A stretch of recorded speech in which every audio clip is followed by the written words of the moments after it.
Hold on. I don't know if I heard you right. What'd you say? I was just letting you know what the Kelley Blue Book is on that, sir. All right, it's Friday, start of the weekend. What better way to kick it off than some terrible financial decisions? Who knows, maybe it stops someone from making one. Or maybe it just makes yours look better. Either way, it's a win. Just not for the people in these clips. I have a trade-in. I'm looking at your Denali. You have a 2026 Denali? I have a bunch of 2026 Denali's out there. Are you looking at the Acadia? Denali Yukon. It's an XL. It's a black one. Black XL, okay. I just want you to tell me the cash difference on it. I've got a Cybertruck. I can send you the VIN on it. I got title in hand. It's a clean piece. It's only got 20,000 miles on it. You can just shoot me a number on that, and I'll swing on by tomorrow, and I'll pick up my Yukon and get it all signed up. What's up with this dirty Carfax? Dirty Carfax? Yeah. What do you mean? I still don't understand what people see in the Cybertruck. And it's not just because it's electric. They definitely stand out, just not in a good way. To me, it almost looks like a mistake. Like Elon was thinking outside the box here. Too bad he used one as a blueprint. It's clean title. They managed to keep the title clean after that much damage? Hopefully everyone was okay in that accident. It wasn't anything serious. I had to get it towed, but I mean, it's a Cybertruck. There aren't the most beefy things on the road, but it's been fine. It didn't total out or anything. It was all minor damage. It says moderate damage, rear end collision, damage to rear, damage to front, damage to left side, damage to left rear, damage to right rear, disabling damage, reported vehicle towed. It's quite a bit of damage, and they didn't total that thing out? Heck no, it wasn't even that bad. The insurance claim wasn't even that much. Okay. So everything good to go on now, and it's back on the road, huh?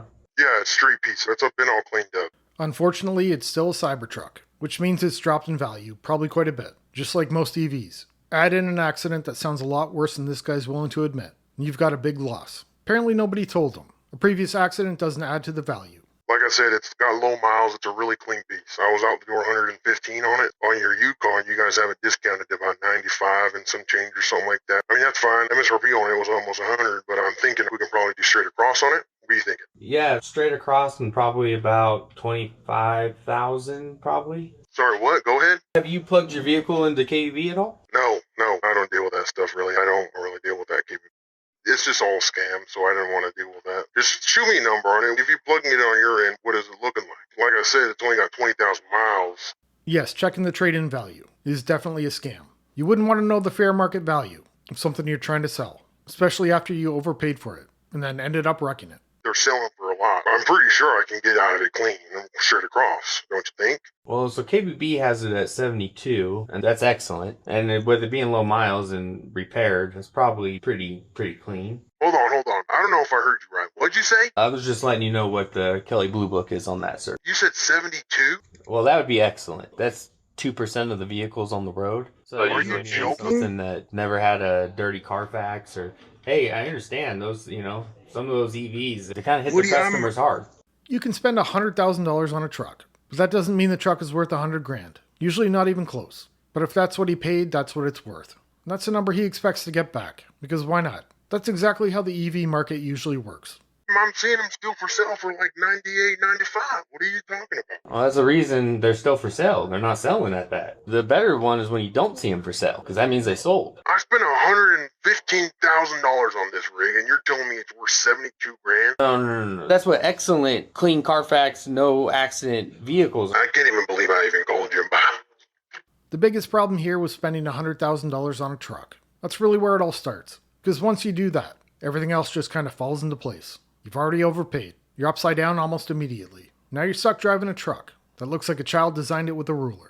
My credit score is currently 571. It's actually my first vehicle. I'm interested in the Jeep. I was thinking like a sport. Okay. Why is your credit score so low? Well, I'm not from the U.S. I just started building my credit, and then I was out of the job last year for almost the entire year.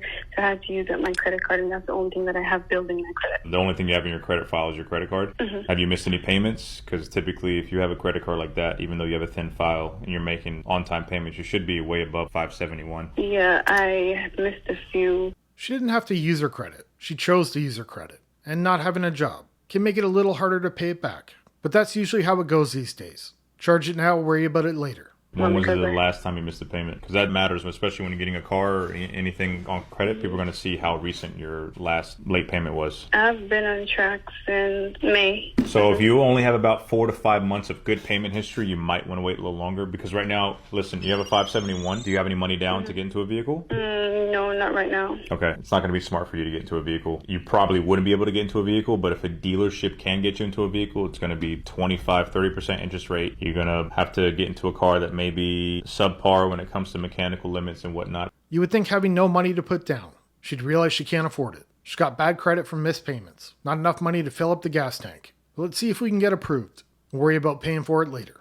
Because they're going to have to sell you a car underneath book value, and then they're probably going to tack on a bunch of fees and whatnot. And you said you make $5,600 a month. That's good money. I mean, is there a reason why you don't have any money saved? Because I had some stuff doing for the past couple months, yeah. Do you have a car right now that you're using? No. How do you get to and from work? First. I do like Ubers. Okay, got you. You don't have anybody that could co-sign for you on a vehicle? Yes. Do they have good credit? In the high 600. Okay. Here's the problem. Life happens. People get into a situation where they fall back on their bills and whatnot. I get it. The thing is once you bring on a co-signer, you're going to have to understand you're going to be responsible for their credit too. So if you miss a payment or two on your auto loan, that's going to affect them. Makes good money but has no money saved because of stuff going on.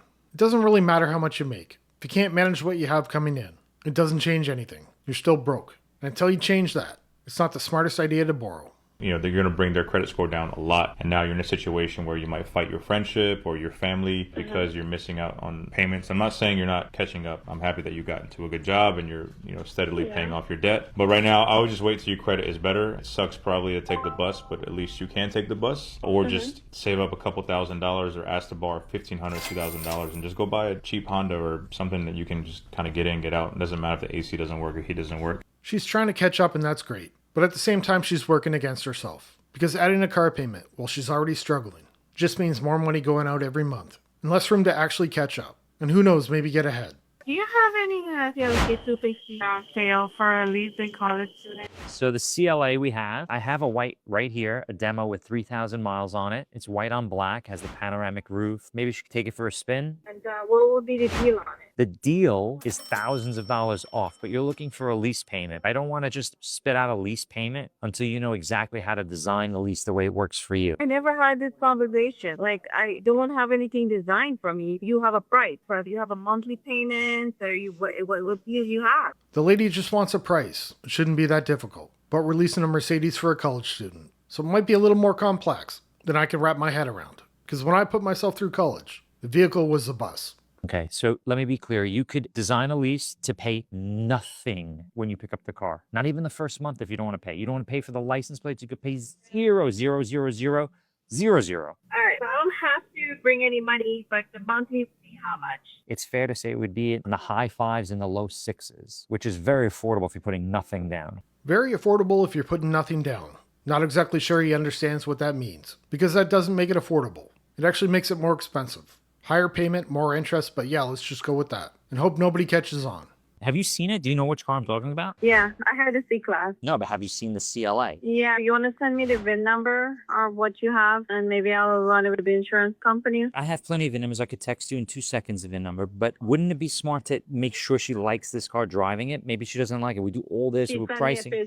She sent me a picture of it. Look, I'll do what you want me to do, but I kind of know what the best outcome would be is if a client came in, drove it, saw the color, in 2 minutes, the script flipped. There's something I've noticed about salesmen. And not just from the clips. From previous jobs too. Most of them seem to think they're special. Like it's some kind of amazing skill that only a few people are given. And the rest of us just wouldn't get it. When in reality, they just have a job.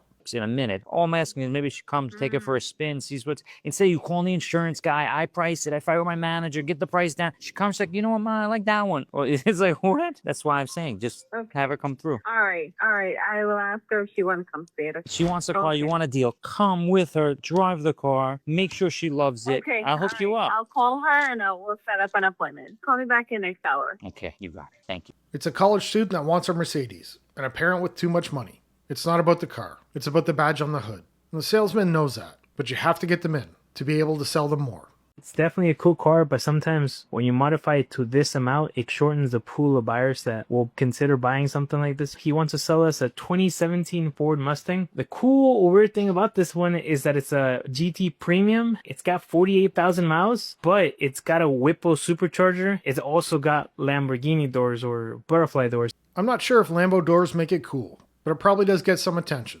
You know, opening and closing them. Probably not the best way to spend money if you were hoping to get it back. But hey, the doors go up, and that really is something. So you have tons of money put into this car. Over 50 grand. Definitely looks like it. I also saw on there that you have the vehicle registered to your company. All of my vehicles are registered to the company. Are you like a wholesaler or you just move cars for people or? I'm in the oil and gas industry. Being that it's so modified, it's definitely a cool car, but sometimes when you modify it to this amount, it shortens the pool of buyers that will consider buying something like this. If I were to send someone out there to go pick up the vehicle with a check in hand, I can do $25,000 for it. If you guys were to bring it over here to me, I could probably do $26,000.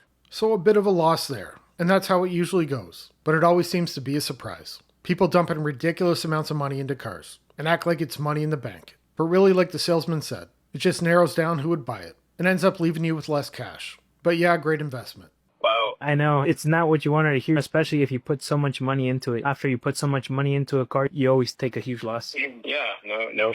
You can't go any higher than 25. If I'm sending someone out there, that's about it. It's gonna cost me about $1,000 to $1,500 to ship it, or even if I send someone out there on a plane and drive it back. How much were you wanting to get out of it? I could do 30, but 25 is a hard one, man. The thing is, it's just that it's an older one. It's got good miles, 48,000 miles, but the pool of buyers that's gonna want something that modified is a little shorter, smaller. 30 would be great, but 50 would be better. And you could have had that or more if you didn't spend the money. If you're willing to drop money on a vehicle, expect most of it to be gone, because adding all those extras likely won't increase the value. Ideally, if we were to buy it off of you for 25 or 26, we're probably going to list it here for 29 or 30. I could try to list it for 40 grand, but it's probably going to sit here at the dealership for 4 months, 5 months, 6 months. Who knows when I would actually sell it. This car, as you can tell, it's unique. I've seen cars that are nowhere near like this at 58, 60 grand. I've seen them at 52. And I'm just talking across the board. 2017, 2018, and none of them have a supercharger. If you can do 28, I could probably do that. I'm taking a 30-something thousand dollar loss on the car. The most is like 26,000. The vehicle is really only worth what someone else is willing to pay for it. You can put all the money in you want, change everything, add whatever you like. But that doesn't mean it's worth more. It just means you spent more on it. Now you need someone else to see it the same way you do, which usually doesn't happen. If you want to see more, you know what to do. I'll see you in the next one. Bye.